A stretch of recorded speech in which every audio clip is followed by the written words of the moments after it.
Hey you guys, I should get embarrassed to tell everybody na mula na nag-YouTube ako, ito ang aking labahan. At nakikita nyo ba sa mga marurumi kong damit, siguro 3 months na hindi na ako naglalaba.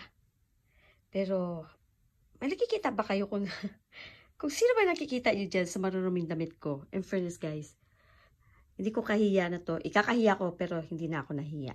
Pero yan ang mga maruruming kong damit dahil wala akong panahon maglaba dahil nasa YouTube ako lagi. Pero hinahanap ko ang aking alaga at andyan pala siya. Natutulog pala si Pilo dyan.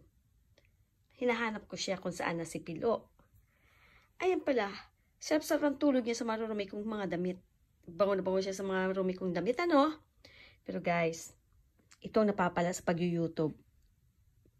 So, sana hindi maabutan ng taon, makapaglaba ako. Kasi, otherwise, dadalhin ko lahat ng maruruming damit ko sa bagong taon. O, diba?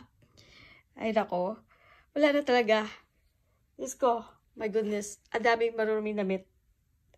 At, iyon, nilaban ko na pero hindi ko na nalupi. Pero guys, yan na. Oh. Tingnan nyo doon. Ano nakikita nyo? Ang gulo, no? Wala na talaga.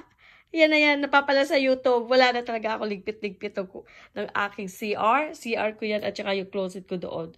Pero yan maruruming damit. Oh, sige, pero ang sarap ng tulog ni Pilo, oh. See? Hanapin yung aso. Asan ang aso? Ayan ang aso. Ang sarap ng tulog niya sa marumi kong damit. Yan pala nagtatago ang aking tutang to. Alright guys. Bye!